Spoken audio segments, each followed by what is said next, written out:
Dr. Joe Niamtu, LoveThatFace.com, and if you follow us on YouTube, you know that we do a lot of product reviews. And today we're going to discuss some of the cosmetic injectables from the Merz company. Merz is one of the major players in fillers and neuromodulators, and they're a great company. I've actually toured their facility in Germany, and they have numerous products that benefit the cosmetic patient. Today we're going to showcase and inject Radiesse, Belotero Balance, and Xeomin. So let's talk a little bit about each of these products. The neuromodulator Xeomin is one of the 3 FDA-approved fillers along with Botox and Dysport. And this is unique that it lacks a protein coat that some of the other neuromodulators have that may be responsible for allergies in some patients. So it's a more pure product, says the company. And I use this interchangeably with Botox and Dysport. I use the same amount of Xeomin as I do Botox. So a Xeomin unit equals a Botox unit, and I usually use 20 or 25 units per area. When I use Dysport, I'll use 3 to 1. But my point here is that Xeomin and Botox, at least in my experience, are pretty much equal in terms of units. So we'll be doing some injections in a second on the video. Now, Radiesse is a filler that's been around for a long time, and it's well tested, it's tried and true. It's a safe and effective filler, and it lasts a long time. Okay, I think this filler can probably last up to 2 years. It's not a filler that you can dissolve with hyaluronidase, so I think it's one of these fillers that novice surgeons should feel comfortable before injecting fillers that you can't dissolve. But I've never had any problem with this. I don't use it in the lips, and my primary use for Radiesse is in the nasolabial folds in the cheeks. Now, if you squirt out Radiesse and look at it, it almost has the same consistency as toothpaste. And I like this filler because it is what I call a thicker or a lifting filler. So this is not something I'm going to put in fine lines and wrinkles. It's something I'm going to put where I really want support, say in the nasolabial folds, or lifting in the cheeks, or fill in the temporal area. And you know, different injectors use different fillers in different applications. But in my practice, Radiesse is, I like it for cheeks and for nasolabial folds. Now, Belotero Balance, again, this is a unique filler, and I think you know, Merz kind of was really, I think, the first company out in the United States with what I call a fine or liquid filler. Now, all of these fillers are gels. Some of them are the hyaluronic acid fillers. Some of them are thicker, and some of them are thinner. And now, all of the major filler companies have a thin or superficial filler. You have Volbella from Juvederm. You have Restylane Silk from Restylane. But Belotero was really, at least in my mind, the first on the market with this kind of more liquid, thinner filler that you can use in more superficial situations. So where and when do I use Belotero? Well, I use Belotero pretty much anywhere where I would use Restylane or Juvederm. But I think it has some unique properties in that you can inject this very superficial. So it's very good for fine lines and wrinkles in the perioral region or in the crow's feet region or in the tear trough. And I have a YouTube video that I did years ago showing extremely superficial injection in the tear trough region of Belotero without a Tyndall effect. So if that interests anybody, they can look that up on YouTube. And again, you can use this in the lips, you can use it in the folds, you can use it anywhere where you would use your normal hyaluronic acid fillers, but I think that it's kind of special for superficial injection as well. So in a second, we're going to show you a patient where we're going to do nasolabial folds in cheeks with Radiesse. We're going to do some perioral lip lines and lip enhancement with Belotero, and we're going to treat the glabella and crow's feet with Xeomin. And hope you enjoy this video, and I'm Dr. Joe Niamtu, LoveThatFace.com. So we're going to begin treating this patient. We're going to use Belotero, Radiesse, and Xeomin. So we're going to start with the Radiesse. I'm going to ask you not to smile, dear. And we've already done some numbing here. So Radiesse has been around for a long time. It's a great filler for I like it for what I would call thicker things, such as folds and lifting. And I also like the length of the needle because you can do fewer needle sticks compared to some of the other fillers that have the shorter. Now we'll put a little bit of Vaseline on here and massage this a bit. And we'll come back to it. Open your mouth for me. And we'll come back to that in a couple minutes. Now we're going to do some cheek enhancement here. And Radiesse is a filler that is either a deep filler, subcutaneous. Some people put it all the way down on hard tissue or on bone. I tend to use it more in the subcutaneous region, but it's not really a dermal filler. And I personally don't use it for lips. I like it primarily for cheeks, nasolabial folds, temporal injections, and it's just a nice, thick, heavy lifting filler that lasts a long time. And we'll go back down here and we're going to do a little bit more augmentation. And I numb all of my filler patients, so we just do some local infiltrations. And that is 1 syringe of Radiesse to the nasolabial fold and the cheek. So we're going to do less talking and more injecting. Another way to do the nasolabial folds, open your mouth for me, dear, is to put it on stretch. And you're taking a curvilinear structure and making it straight. And again, I am in the subcutaneous tissue, and doing filler, you should be able to immediately see an improvement in the wrinkle or the fold that you're injecting. That's one of the things that novice injectors don't pay attention to. I mean, if you can't see it improving right now with these type of fillers, it's not going to improve later.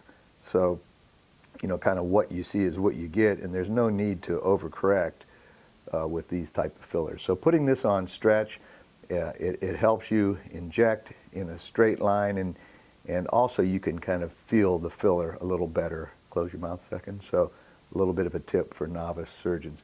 And again, in the cheek, I'm probably going to do 2 injections here, and I am probably midway between the periosteum and the dermis, so I'm in the subcutaneous tissues, and frequently I will actually layer it in those tissues as well. Whereas that was deep subcutaneous, this is going to be a little bit more superficial, but still subcutaneous, and that gives me a little bit of a 3D improvement there, which is really important in cheeks, that 3-dimensional. And that's so nice and so easy to, that just is, I do a lot of cheek implants, and that's obviously a permanent procedure and a surgical procedure, but, putting filler in this area can just do the same thing in 2 minutes. So there are a number of ways to inject lip lines and to treat the lip, and we're just going to show you one of the ways that we do it. We're using Belotero Balance, and when this filler was released, it was one of the newer fillers that were really had a low G prime and were very fluid fillers that you could use very superficial. If you were just to inject little blebs of filler in lipstick lines with some of the thicker filler products, it would leave speed bumps across there. So what I like to do when I do this is to very superficially just put a little bolus of filler in each wrinkle that we mark, and then I'm going to come back and treat it more as a unit. And one of the things about Belotero is that it's such a fluid filler that you can inject it very superficially. I have a YouTube video showing extremely superficial injection of Belotero in the tear trough region without a Tyndall effect, and everybody does their injections different, and you do them different on each patient. But I do like to first address, now obviously you can see here if I didn't do anything that you have some lumps and bumps, so let's put some Vaseline on here. And with these fine fillers, and other companies have followed with these fine fluid fillers, you can inject this really without bumps. Now, I do this in several ways. I'm going to put a little bit of a outline here, And this also not only defines the lip, but it also helps stretch those lipstick lines. And of course, you have to let the patient know that their lips are going to look a little overcorrected at first, but it settles in quite nicely. And I'm in the potential space between the mucosa and the orbicularis oral muscle. And finally, another technique that you can do is to really get subcutaneous or almost intradermal and just put a little filler under the area where these lipstick lines are, and that gives you a little base and a little bit of support. And Belotero is just a really nice filler to use in this area. And some people have little depressions, some women have little depressions in the lateral lip, so we'll fill those as well. So this is kind of a three-tiered approach to lipstick lines. I'm doing the individual lines and wrinkles, I'm doing a little vermilion outline, and I'm doing a little subcutaneous fill. And we could also put some Xeomin in here, put a neuromodulator in here to relax that as well. And now we will put a little more Vaseline on here and just do some gentle massage. And if possible, we'll look at some pictures of this patient afterwards. But I think that's going to be an excellent result. And even with all those needle sticks, it's a very nice filler to use for that application. Respond well to this treatment because it fills that little groove and that little depression. And I'm going to do it extremely superficial. This is really intradermal here to kind of pop that out. And we're going to spread some of this out to support this little pillar or triangle, which also helps support the corner of the mouth, and then it actually fills in the little area in the jowl region here as well. And I think this is a good example of how we use multiple products to sculpt. And you know, each of these things has an inherent property that makes it preferable for a given area. I wanted a real thin filler for here, hence the Belotero. I wanted a nice thick supportive filler here, hence the Radiesse. Now we'll come back in a second and do some Xeomin injections.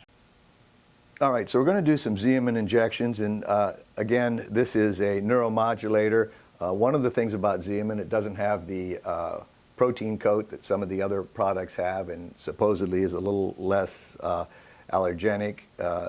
But I use these products interchangeably with other neuromodulators, and when I inject Xeomin, I inject the same amount of units that I would with Botox, whereas with Dysport, I'm using 3 to 1 compared to Xeomin or Botox. So we're going to do 25 units. This is a little buzzer just to help decrease the pain and make it an easier experience. And these are our typical injections in the procerus, corrugator, and lateral corrugator or lateral orbicularis region.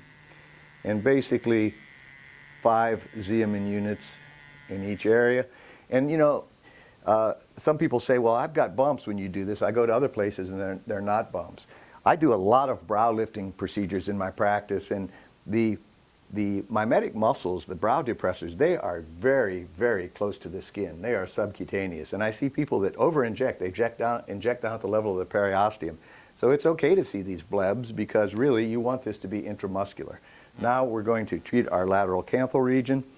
I think one thing important anywhere you inject around the orbit is to stay at least a centimeter lateral to the bony orbital rim, and then you'll never have problems with diffusion. Smile and squint for me. All right, relax. In the crow's feet area, I do extremely superficial, almost intradermal injections. These products have a high affinity for muscle or for nerve, and they will, for myoneural junction, and they will find their target. And the reason that I inject so superficial here is because if you bruise them, you may lose them. Nobody wants to come for a cosmetic treatment and leave with a black eye. So by doing superficial injections, staying a centimeter away from the bony orbit. So we've kind of showcased some Merz products here, Xeomin neuromodulator, Radiesse and Belotero fillers. I'm Dr. Joe Niamtu, LoveThatFace.com. I'm Dr. Joe Niamtu, CosmeticSurgeryEducation.com, and I hope you enjoy our free YouTube videos. I want to talk to you a little bit about our for-purchase video series, and if you follow our education platform, you know that in the past I had a very successful DVD cosmetic surgery video series that you would order on DVD. To become more contemporary, we've done it all over, and now it is all online. I spent 2 years and recorded over 300 hours of 1080p high-definition video, and it's fully narrated in a step-by-step teaching manner. This includes, but not limited to, topics such as blepharoplasty, brow lift, minimally invasive facelift, traditional facelift, facial implants, otoplasty, laser resurfacing, chemical peel, injectable fillers, neurotoxins, mole removal, the management of fat in the head and neck, and other topics. I think this is a great review for experienced surgeons and a great teaching tool for students, interns, residents, or anybody that wants to learn about cosmetic surgery. If you go to CosmeticSurgeryEducation.com, you can preview any video, and they're very reasonably priced. When you order a video, you can stream it 24/7, as well as download it so you own the video. I'm really excited, and I think I put together a really awesome teaching series. Check it out, CosmeticSurgeryEducation.com. I'm Dr. Joe Niamtu.